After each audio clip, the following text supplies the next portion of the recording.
Good day mga becoming. For this short video, ibabahagi ko lang po kung paano ko pininturahan itong road bike frame na ipapalit ko sa aking gravel bike frame. Gaya ng nasabi ko noong nakaraan, this time ay pipinturahan ko ito at gagawin nating smooth weld ang mga pinag-weldingan. Pero bago yan, short intro muna.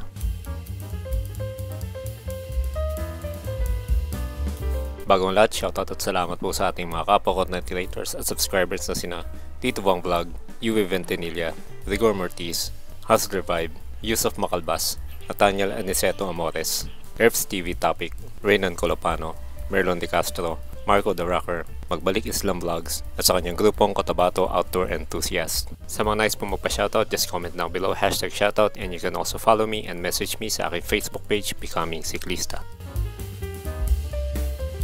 Sa aking nakaraang video, sinabi ko roon na ganito ang aking planong pagpipintura. At yun nga, gagawin nating smooth weld ang mga pinag-weldingan. Good luck na lang sa akin dahil first time kong gagawin ito. Zero experience talaga ako sa pagpipintura ng frame at pagmamasilya. Sana lang ma-achieve natin ang nais natin dito. Ang unang step ay i-sandpaper muna natin ang pintura ng frame. Hindi na natin ito kailangan gamitan pa ng paint remover para tanggalin ang pintura. Ang kailangan lang ay panipisin natin ang dating pintura using sandpaper na may 120 grit. Subukan natin itong wet sanding dahil magiging mas makinis daw ang sanding kapag ganito. Kung mapapansin mo, yung mga pinag-weldingan ay totally tinanggalan natin ng pintura gamit ang mas magaspang na sandpaper. Kailangan kong gawin yun dahil lalagyan natin yun ng masilya dahil nga gagawin nating smooth weld ang frame na ito. Kung mapapansin mo rin, hindi pantay ang pagkakasand ko sa frame. Meron kasi itong mga dents sa pintura, kaya kailangan kong habulin yung lalim ng dents na yon para maging pantay ang surface. Otherwise, yung dents na yon ay babakit pa rin sa bago mong pintura. Kaya kung mapapansin mo, palagi kong kinakapa yung surface kung wala na bang lubak.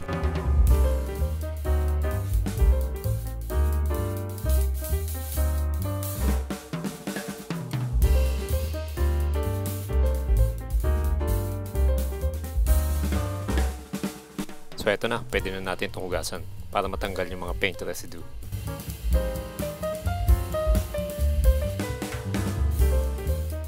Pagkahugas at napatuyo na natin, pwede natin itong lagyan ng masilya. Ito nga palang metal epoxy ang gagamitin nating pang masilya sa mga pinag-weldingan na nabili ko lamang ng 50 pesos. Usually, polytough talaga ang ginagamit na pang masilya sa bakal. Kaya lang, medyo mahal kahit yung pinakamaliit na amount. I don't think kaya kong ubusin ito metal epoxy na to.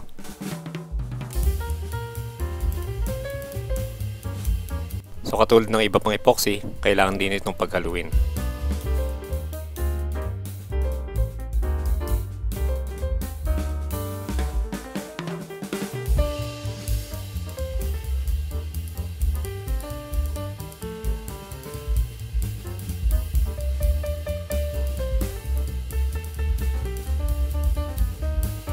Sa pag-apply ng masilya, maaaring gumamit ng spatula. Make sure na meron na kayo nakahandang tubig sa isang maliit na lalagyan. Gagamitin natin ito na sausawan ng daliri na gagamitin natin pang shape na masilya na ipapakita ko mamaya kung paano.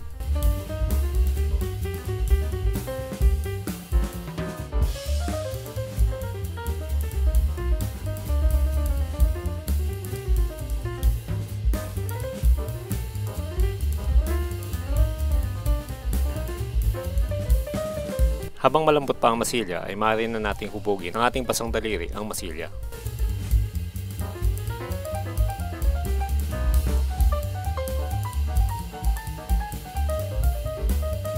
Napansin kong mabilis din palang tumigas ang epoxy na to. Mabuti na lang kaunti lang ang tinimpla ko. So mas mabuti paunti-unti lang ang pagtimpla.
Makalipas ng isang oras ay medyo matigas na ang masilya at maaari na natin itong lihahin. Hindi ko na talaga pinalipas ang isang araw dahil ito raw ay tumitigas na parang bakal at kung magkaganon ay napakahirap na itong lihahin. Dinoble check ko na rin kung meron pang ibang mga magagaspang na bahagi at niliha ko na rin syempre.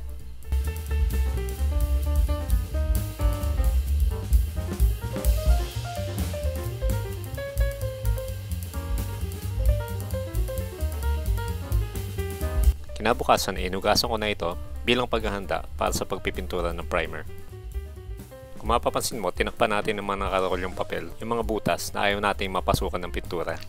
So, ito yung primer na ginamit ko. Itong primer na to, I'm not sure kung meron itong anti-rust property kung primer ba talaga to o ordinary paint lang na kulay gray.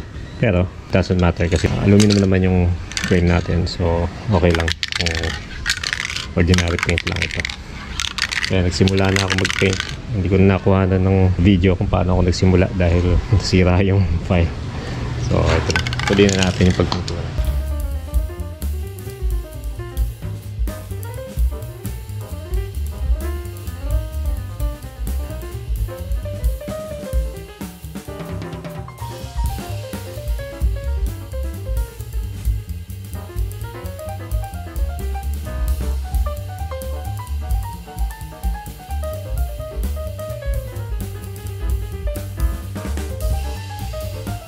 So ito na itsura niya after ng primer.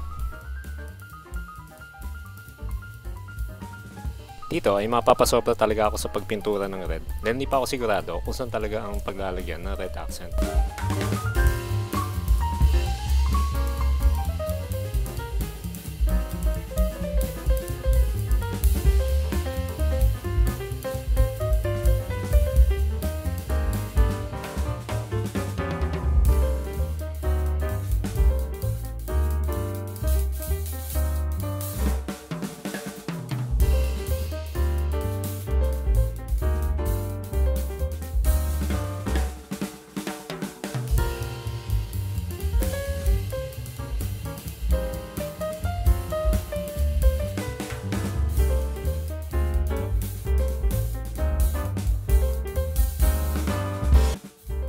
This time ay gagamit na tayo ng masking tape para makuha natin yung tamang trajectory.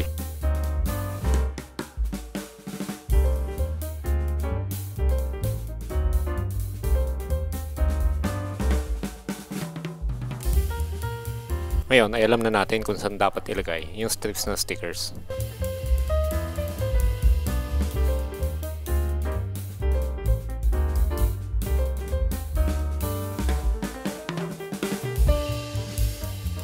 Nga pala, sa mga hindi nakakaalam, nilalagyan natin ng stickers yan para mamaya ipe-paint over natin yan ng black at kapag natuyo, babakbakin natin yung sticker na yan para ma-expose naman yung red accent natin.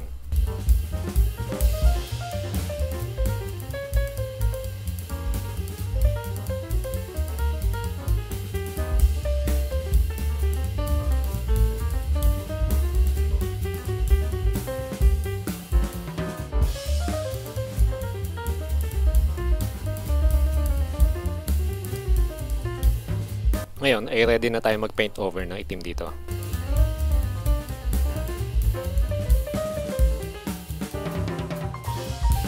Pinupunasan lang natin just to make sure na walang tilansik ng tubig dahil mabagyo ng mga panahon ito. Sumunod na araw, ready na tayo magpintura ng itim.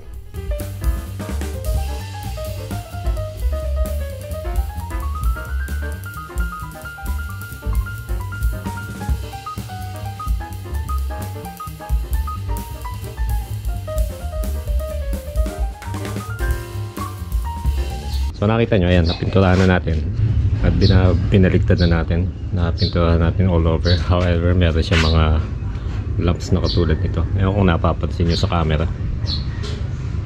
Ayan, may lumps yan.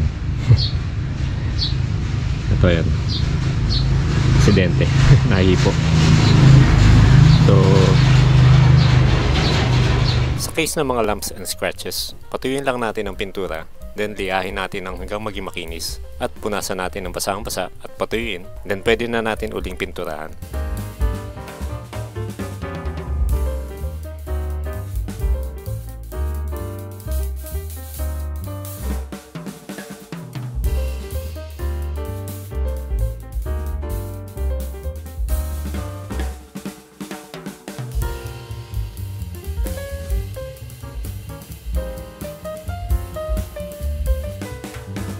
After matuyo ng black paint, maaari na nating alisin ng sticker na i-donate natin kanina para lumabas na yung red accent.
Unfortunately, pangit ang naging resulta ng accent sa top tube dahil tumaga sa ilalim ng sticker yung black paint. Kaya naging marumi yung red accent sa top tube. So nag-decide na lang akong tabunan ito ng black paint. Later siguro, lalagyan ko na lang ito ng red sticker strips para sa accent. At ang lesson dito ay dapat gumamit ako ng mas maayos na sticker.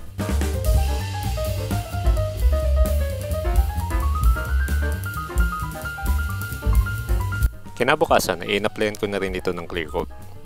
So ito na yung tsura niya. Nilagyan ko na rin pala ito ng protective sticker sa top tube tulad ng frame ng gravel bike ko. Sa experience ko kasi, may mga times na tumatama ang paa ko sa top tube kapag sumasakay sa bisikleta kaya nagagasgas lang.